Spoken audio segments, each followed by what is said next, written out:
What's up, everybody? Welcome back. I'm Abe. This is EVE Online, and we're back in it. The gap between the last video and this video had me creating a spreadsheet and looking at information on EVE University's wiki on both turret mechanics and turret damage, chance to hit, and all of these things. It's worth checking out if you haven't had a chance to read through that yet, but if you're really interested in Minmatar and probably even Amarr combat, because both of them use turrets, it would be useful to understand that. And just in a general sense, it's probably useful to understand that for defending yourself against those as well. So that said, let's just get right back into it. I've got this spreadsheet that I made. I'm not sure how accurate or useful it will be.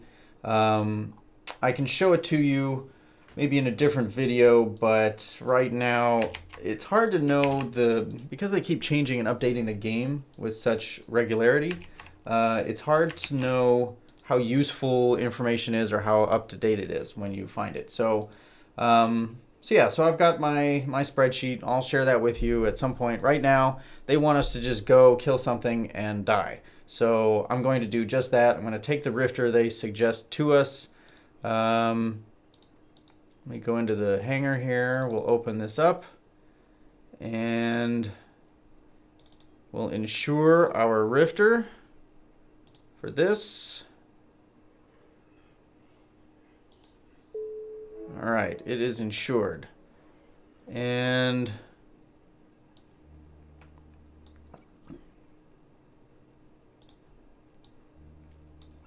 they want us to go and kill a ship. So I want to use as little as possible here.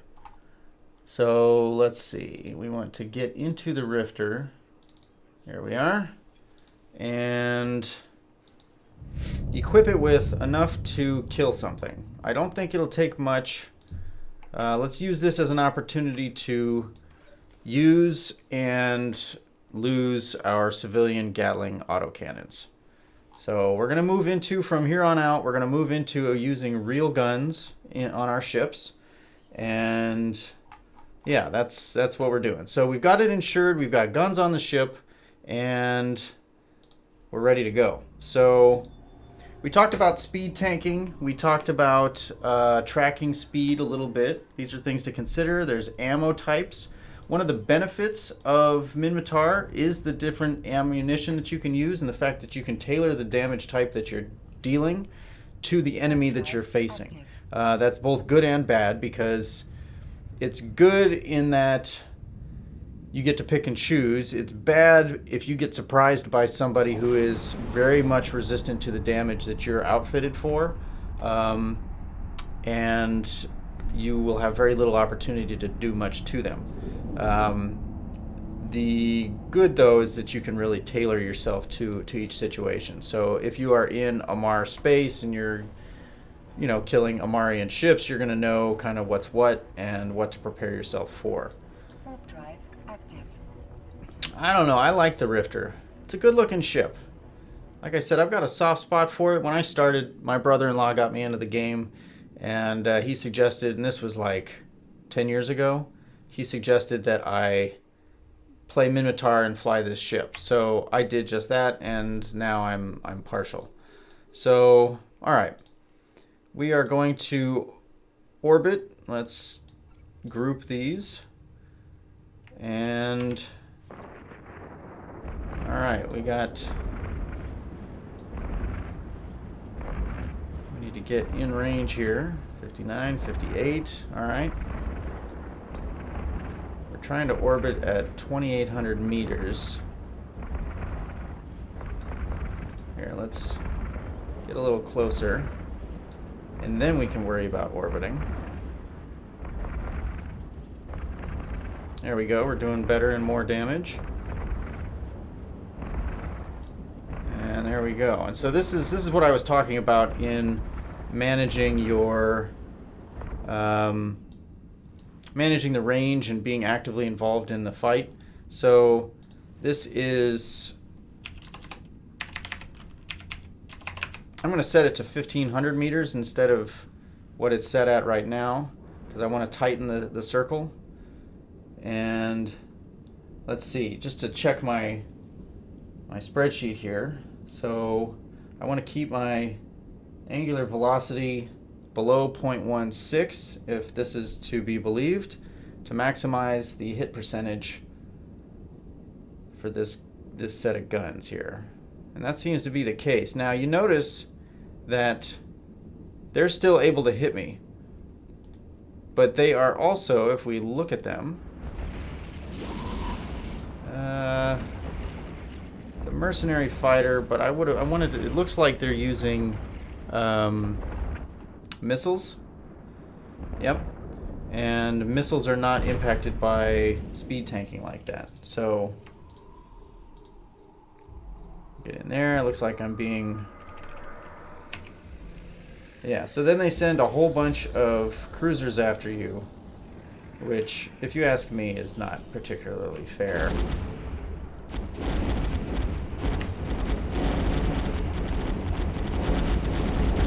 Yep, they're dampening. Oh, geez, look at that. I don't think I'm going to be able to target anything. And I'm definitely moving too slowly at 8 meters per second to get into better range. So this is one of the risks that you face as Minmatar, or anybody who's using a turret effectively, is your range dictates how much damage you can do. And so if you get webbed, like I am, not only does it completely remove your ability to dictate the range of the fight, which is how you will win, but it also prevents you from escaping. So in some, let's see, let's get out of here before they kill us in our pod. Warp drive active. In some situations where, like, if you have missiles, like we were talking about momentarily ago, a moment ago, you really don't need to worry about your range, and you can still do damage. Same with your drones. If you have drones out, you can continue to do damage even if you yourself are moving slowly. In Minmatar, if you've got autocannons as an example, your damage output is directly related to how far or how close you are to your target. And if you can't get within range, you've got a real problem. Or if you can't get out far enough to let your guns do their work, you've also got a real problem. So these are things to consider and some of the risks, but there is a bit of a trade-off. So you get some utility and functionality in that you're able to, you're able to pick the damage types. You're able to operate up close if you wish. You can operate far away if you wish. And you have all kinds of options for tanking. Some ships are armor, some ships are shield. They let you kind of choose. And then there's speed tanking, which not everybody has as an option. But the trade-off is that you really need to manage your range, and you need to manage your weapons very carefully. So that's it for this one, The Stand, which is 5 of 10. Thanks for watching, and I'll catch you next week, or I guess not next week, but in the next video, as we do the next mission, which is 6 of 10. So thank you, and I'll see you then.